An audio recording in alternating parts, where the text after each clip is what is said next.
Alright, it's been a while since my last video, but I wanted to make a video about basing and these scenic bases that I've been making for my Dark Angels force.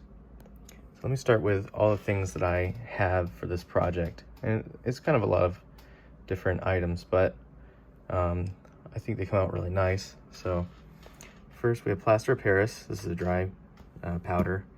Some kind of hobby sandpaper or just really fine grit sandpaper, at least 300 or so I would say. Hobby knife, your pin vise. I use Xandri dust for the rim, Seraphim sepia, and Screaming Skull is for the dry brushing over the Sterling mud, which I forgot to bring out, but Sterling mud is the terrain paint that I use in sort of the cracks here.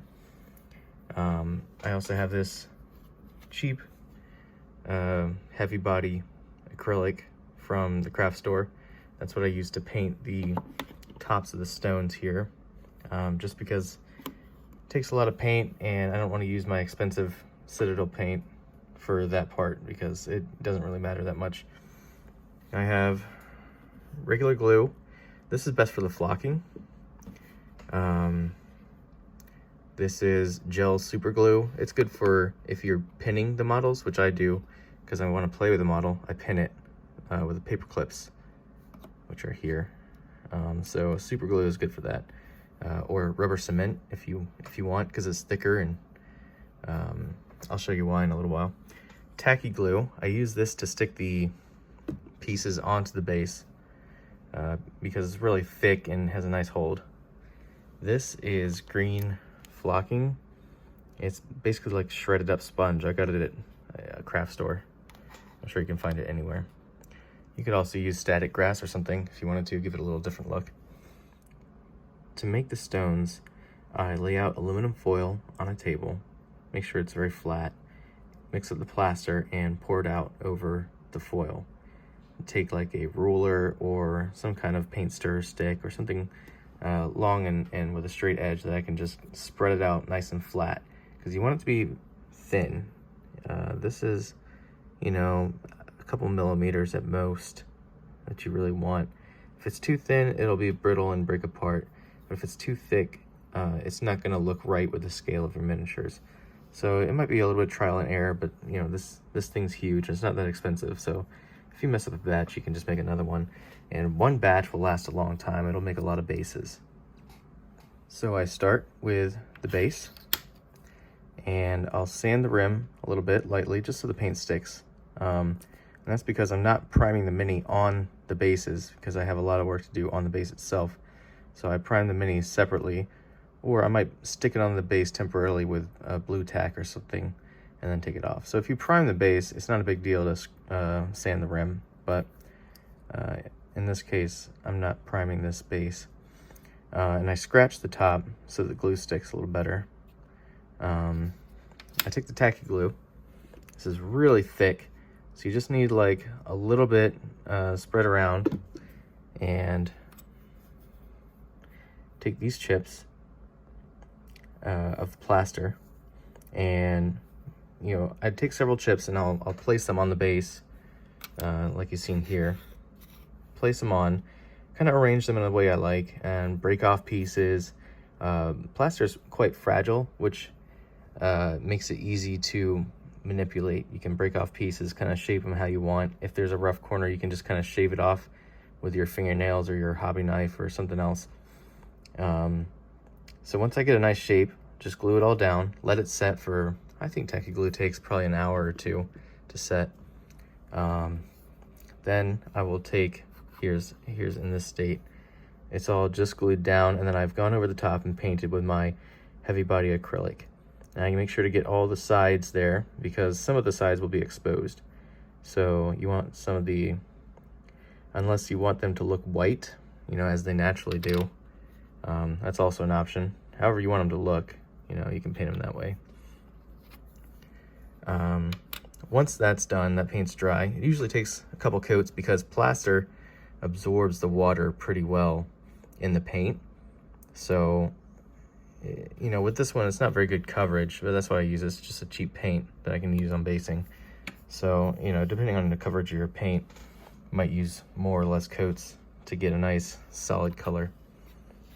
But also, you don't have to worry too much about globbing it on because it absorbs so much water. The paint comes out pretty flat, even when I've globbed it on in some cases. And then I use Sterling Mud, which is the thinner texture paint, versus Sterling Battlemire, which is a thicker one, has a thicker grit in it, I guess. And I paint it into the cracks and along the edges, anywhere I think the mud would be in this situation. And I'll either use an old paintbrush or honestly a little dental flosser. Works kind of well if you don't have like the sigil tool or something like that. I just use this to scrape out and scrape into the cracks and stuff. It actually works pretty well. So once the Sterling Mud is dry, I will take Seraphim Sepia. This is the choice of mine for this color that I've gone for here. And I water it down probably about 50%. So get a wet palette or something else, or just like a lid or something to put it in. Water down about 50% and apply liberally all over everything. All over the mud, all over the stones. Get a nice coat because you kind of want the tea stained effect. If you see here, you can see it underneath some of the dry brushing. It gives kind of definition to the stone, even though it's totally flat. So it appears to have kind of dips and imperfect surface, even though, as you can see on these, it's completely flat and there's no definition whatsoever or texture. The next part would be I take, not Xandri Dust. Xandri Dust I use for the rim of the base. It's a base color, so it coats pretty easily, and it's pretty neutral as far as being between the color of the stone and the color of the Sterling Mud, so kind of bridges the gap there. Take Screaming Skull and dry brush it all over everything. I try to go kind of light on the Sterling Mud. I went a little heavy on this one, but then I do it quite drastically over the edges of the stone especially, and then a bit over the top. That way the edges appear more worn, and then the top, it gives some of that definition back. Next is the flocking. So I like this green flocking because it kind of comes out like moss. You might like static grass or something like that with a little different texture, but I'll take the Elmer's School Glue. I like this one instead of the tacky glue because it's thinner. You could thin down tacky glue if you wanted to, but it's just thinner out of the bottle. It's easy. Just put a little bit on. I like to do certain areas. I like to do a lot of the coverage being moss, and then sprinkle the flocking in and use something like this stick again to swirl it all together to kind of make like a paste of it. And that kind of creates like a very matted down effect like I have in the middle here. But then in other cases you can put some glue down and just sprinkle on top of it and let it set how it sets, and that will give it more of a fluffed up look. It just kind of depends on what you're going for, and you can combine them. So you get a little more texture in your flocking. You can see maybe some of the ones on the edges here are more fluffed up in 3D, and other ones are more flattened, like they've been run over by the bikes that are eventually going to be put on here. So with the base complete, the next part is once you have your model ready to go on it, I will pin it. Now, I guess pinning is optional, but since I do play games with these guys, I want it to be pinned just because I don't want to reach down to grab it and accidentally snap it off the plaster, because the plaster is fragile. You can use a different material. I've seen resin used, but I like the way that the plaster looks natural when you just break it apart, and you can easily shape it how you like with your fingernails. So I just keep using it. What I've done with this one is drill through the feet with my pin vise. I usually use the smallest one. This is a Games Workshop one, but I imagine it's 1 millimeter. And take these paper clips, just cut off straight pieces. I use that gel super glue and glue the pins into the bottom of the feet as straight as possible. Once that's set, you can take the pins, and because the plaster is not that resilient, if you can set it up how you like, and then just gently push the pins into the plaster, you know, where you want the guy to stand. Take the guy off again, and where the little holes are, little divots where you pushed it in, just drill that straight through the base on both feet or both pieces, whatever is going to attach to the base. In this case, I think the wheels have a good place to drill through. So